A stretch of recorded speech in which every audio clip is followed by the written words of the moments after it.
Namaste, everyone. Welcome back to my channel. My name is Lisa Jang, Yin Yoga teacher trainer, Yin Yoga teacher, Yin Yoga practitioner, and I have been facilitating Yin Yoga teacher training courses for the past 10 years. Today, I want to share with you different variations of open wing pose. This pose does open up through the front of the body, through our anterior deltoid. A lot of times people feel it through the chest or the pecs, as well as through the biceps as well. I'm going to show you the traditional way of coming into our open wing pose. You might need a block, you might need a couple blocks, so have that handy. I'm going to also show you a variation with a wall, so have a clear space with you. Our first variation, or our standard variation, is our one laying down on our belly prone.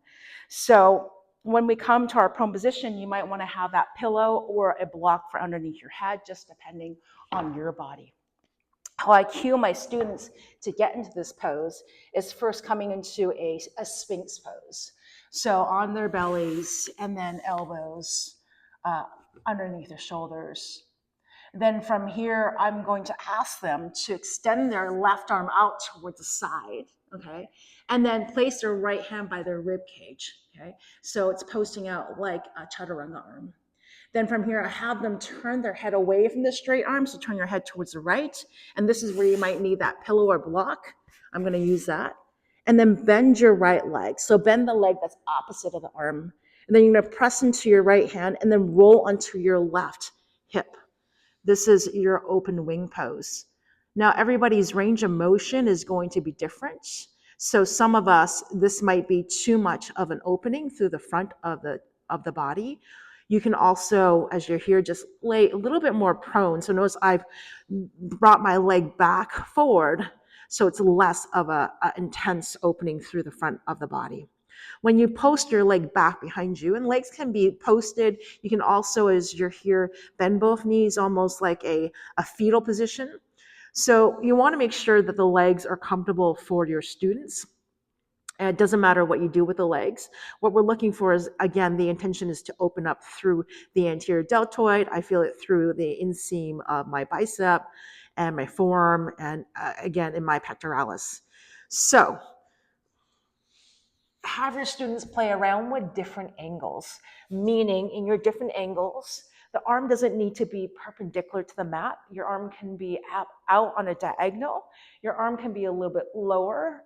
It could be by the hip. Try not to get too attached to the aesthetics. They are still getting an opening. It's just pulling the fascia differently. You can also have the arm into 90-degree variation. I find this gets more into the pectoralis. Again, have them try and see what works best for them, okay? Make sure they do both sides.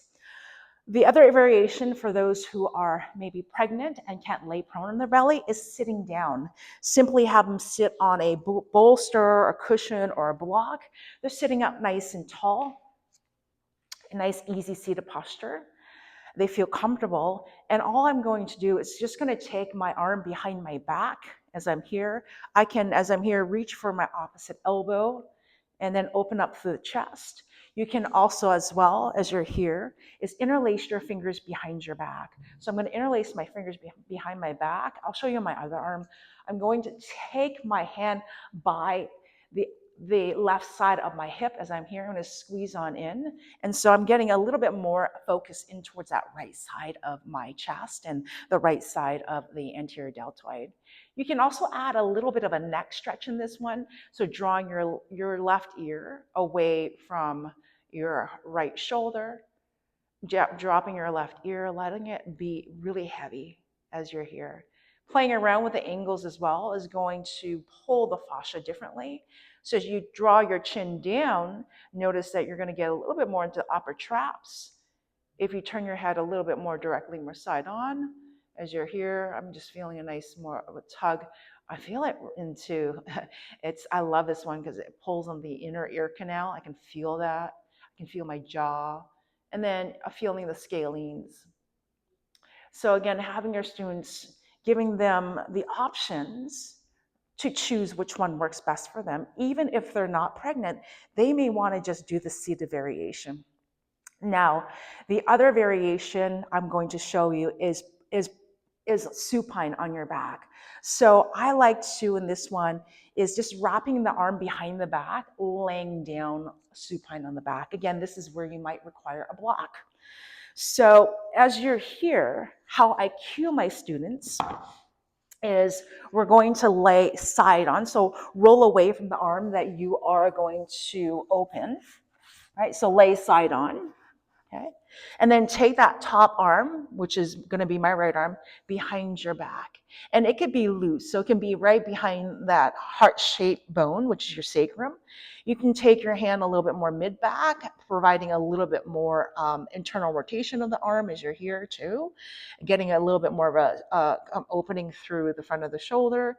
Or you can take your hand a little bit higher. Just notice I'm reaching for the opposite shoulder blade. Now everybody's range is going to be different. Now from here, my palm is facing away from my body. It's going to face down towards the ground. And you're going to have them just slowly taking their time to roll back onto their back. And again, this one is where you might need that pillow or block behind the head. Now slowly as you're here, just noticing, again, you're opening up through the front of the shoulders. Now you can have your students post their feet down towards the ground. Your students can come into this nice recovery position as you're here. Or if they want a little bit more, this is where they're going to shift some of their weight towards the side arm. So notice my feet are going to be a little bit wider as I'm here. And I'm going to shift into almost like a supine deer pose with the intention of getting in towards the front of the right shoulder. Now, this is where you play too with the positioning of your neck. So this one, I always like to turn my head away from the arm that I'm focusing on or the shoulder that I'm focusing on. Turning my head away will provide a little bit more traction. Now, as always, if someone's knee is not feeling good in this one, this is where you grab that other block and place that block underneath that knee. This also, you guys, you're getting a little bit of a twofer. So you're going to get a little bit in towards that left frontal hip and your internal rotation of that left thigh. So you're here, and you're here. Your students can also pull the arm a little bit further away if it's too much. Okay, so always give them options. That's the main thing. Another way to open up through the front body is even just a supported fish pose. And this is going to be symmetrical. So taking that block right to the bottom tip of the shoulder blades, right? And then taking the block for behind your head. The height of the blocks is going to completely be dependent on your student's body and what they need. So again, I'm going to take that end of the block, that long end of the block, right at the bottom tips of my shoulder blade, and I'm going to take this block behind my head. And as I'm here, just notice, right? I'm still getting into the front of the chest. Arms are open wide as you're here. You can play around with the arm positioning. You can also, as you're here, bring your arms a little bit closer down as you're here. Okay. So again, choosing what works best for your students, whatever you want to sequence for your class or for yourself. Now, here's another one at the wall. So if you're using the wall, I love this. I'm going to sit beside the wall. Let me sit on the block because I just like that little bit of height on the block as I'm here. So I'm sitting on the block, gives me a little bit of height, and I might want to have this blanket for my feet there, just simply because I can feel the hardness of the floor. So you're just going to take this arm, and as you're here, you're going to slowly take that arm out towards the side, and then as you turn your head away from the arm, you're going to get an opening through the anterior deltoid and the pecs. Now, as you're here too, you can take the arm more 90. And notice I can't turn as far. This is a different variation. This is going to target a little bit more into my pecs. Playing around with angles as you're here. And then trying to be as not relaxed, but as soft as you can be. So as yin as you can be. So we're not muscularly efforting, trying to yank our chest or our shoulder open. We're just slowly trying to pull on that fascia as you're there, right? I can take my arm here, here, here, Again, choosing those different variations.